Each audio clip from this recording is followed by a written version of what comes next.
Hello friends, मैं हूं doctor प्रीति गुप्ता। आजकल एक नया ट्रेंड बहुत कॉमन है और वो ये है कि लोग व्हाट्सएप पे अपनी रिपोर्ट्स भेज देते हैं, खासतौर से अल्ट्रासाउंड, और फिर पूछते हैं कि डॉक्टर इसमें क्या निकला है। अगर आपने बता भी दिया कि इसमें पीसीओएस है, फाइब्राइड है, हेपेटोमेगली है या जो भी डायग्नोसिस है, तो ठीक है, आप आइए, आके दिखा लीजिए। तो उनका नेक्स्ट रिप्लाई ये होता है, आ तो नहीं पाएंगे, टाइम नहीं है, या दूर रहते हैं, या घर पे कोई नहीं है, आप दवाइयाँ व्हाट्सएप पे लिख के भेज दीजिए, हम खरीद के खा लेंगे। और इस तरह से जो करना, ये आपके लिए ही गलत है, क्योंकि बिना डॉक्टर जाने समझे सिर्फ एक अल्ट्रासाउंड से कैसे आपको ट्रीटमेंट कर सकते हैं। और दूसरी चीज़ ये कि बहुत सारे लोगों के पास तो सच में टाइम नहीं है, लेकिन उसके अलावा ज़्यादातर लोग ये सोचते हैं कि डॉक्टर सिर्फ इसलिए बुलाते हैं ताकि डॉक्टर अपनी फ़ीस ले सके। फ़ीस तो हम ऑनलाइन भी ले सकते हैं, हम व्हाट्सएप पे ही आपको अपना बारकोड भेज दें कि आप इस पे पेमेंट करिए, उसके बाद हम आपको ट्रीटमेंट बता देंगे। और होता भी है, ऑनलाइन कंसल्टेशन बहुत कॉमन है, बट ऑनलाइन कंसल्टेशन का भी एक प्रोटोकॉल होता है, उसकी कुछ लिमिटेशन होती है, कुछ क्राइटेरिया होता है। हर मरीज का ऑनलाइन कंसल्टेशन नहीं किया जा सकता, और सिर्फ व्हाट्सएप पे रिपोर्ट भेजना ऑनलाइन कंसल्टेशन नहीं है। व्हाट्सएप पे अगर आप कोई भी सिर्फ अल्ट्रासाउंड भेज रहे हो तो वो सिर्फ इन्वेस्टिगेशन है। मैंने 2001 में एमबीबीएस करा था और एमबीबीएस में एडमिशन लिया था, और आज 25 साल हो गए हैं। मैं इतने सालों में मैंने बहुत सारे मरीज देखे, और सिर्फ एमबीबीएस ही आपका 5 साल का होता है, जिसमें कि हमें 15-16 सब्जेक्ट्स पढ़ाए जाते हैं। फिर अगर कोई पीजी करता है, स्पेशलिस्ट डॉक्टर है, तो वो 3 साल का अलग से किसी एक सब्जेक्ट में गहन अध्ययन करता है। फिर इस दौरान वो बहुत तरीके के, पीजी के दौरान हजारों मरीजों को देखता है। फिर अपनी लाइफ में बहुत सारा ऐसा काम करने के बाद उसको डिग्री मिलती है।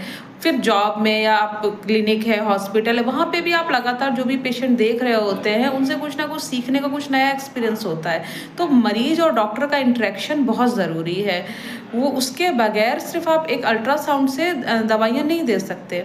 और जब हम लोग पढ़ते थे, और चाहे यूजी में चाहे पीजी में, क्लिनिकल पोस्टिंग में हमेशा यही सिखाया गया कि हिस्ट्री, एग्जामिनेशन, देन इन्वेस्टिगेशन, उन तीनों के बेसिस पे ही आप डायग्नोसिस बना सकते हो।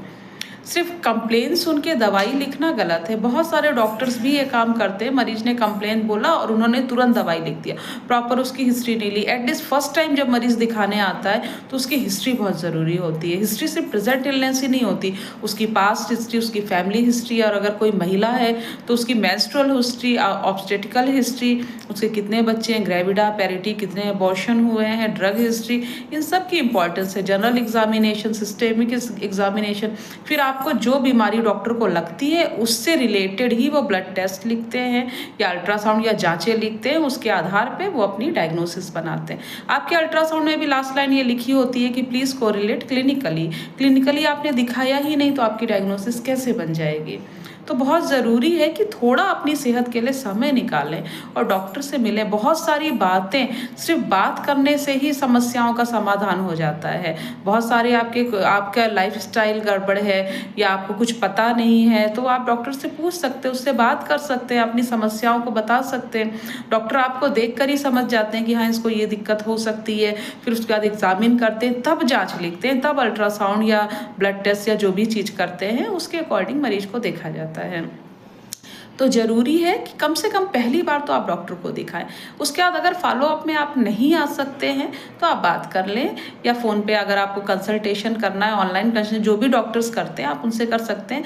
फिलहाल मैं तो ऑफलाइन ही मरीज देखती हूँ, मुझे ऑनलाइन कंसल्टेशन बिल्कुल भी अच्छा नहीं लगता है, और मैं हर मरीज को बहुत समय दे के देखती हूँ। अगर आपने मुझे दिखाया है तो आपको ये बात पता होगा, मैं मरीजों से बहुत ज़्यादा बातें करती हूँ, कि बात करके मैं आइडिया लगाती हूँ, उनकी समस्याएं सुन के मुझे समझ में आ जाता है कि इनको कहाँ प्रॉब्लम है। उनके खान पान, उनकी रूटीन तक मैं पूछती हूँ, मरीज का हर चीज़, हर उसको जो भी क्वेरी मुझसे खुल के बात करते हैं पेशेंट। फिर मैं हर पेशेंट को एग्जामिन करती हूँ, अननेसेसरी मैं जांचें भी नहीं कराती, जो रिलेवेंट है वही कराती हूँ, और उस बेसिस पे अपनी डायग्नोसिस बना के उसका ट्रीटमेंट करते हो। मुझे 25 साल लगे हैं इस फील्ड में, तो वो मैं 25 सेकेंड में व्हाट्सएप पे कैसे समझा सकती हूँ। ठीक है, बहुत सारी जगह पे ऑनलाइन कंसल्टेशन होता है, तो वो ठीक है कि आप करा रहे हो, बट अगर आपको दिक्कत ज़्यादा है तो आप सिर्फ फ़ोन पे कॉल करके डॉक्टर से बात करके, या व्हाट्सएप पे डॉक्टर से बात करके आप इलाज नहीं करा सकते। फिर आपको कभी कोई दिक्कत होती है तो फिर आप डॉक्टर से ये भी नहीं कह सकते कि हम तो आपसे इलाज कराएंगे, क्योंकि डॉक्टर ने तो आपको देखा ही नहीं। इसलिए समय निकाल के डॉक्टर से कंसल्ट करें और जैसा बताया जाता है आपको उस रूटीन को फॉलो करें, अपनी दवाइयों को डॉक्टर के हिसाब से ही खाएं। व्हाट्सएप पे या इंटरनेट पे इधर-उधर चेक करने की ज़रूरत नहीं है, क्योंकि आधा-अधूरा ज्ञान ज़्यादा खतरनाक होता है। तो आपको कोई भी समस्या हो, आप आके मुझसे मेरी ओपीडी में मिल सकते हैं। हर महीने 1 तारीख को मैं फ्री कंसल्टेशन करती हूँ, फ्री काउंसलिंग करती हूँ, सुबह 9 बजे से लेके 2 बजे तक। आपको आना है स्वास्तिक नर्सिंग होम, खुरदई बाज़ार, सूर्या पब्लिक स्कूल के सामने, सुल्तानपुर रोड, लखनऊ। नमस्कार।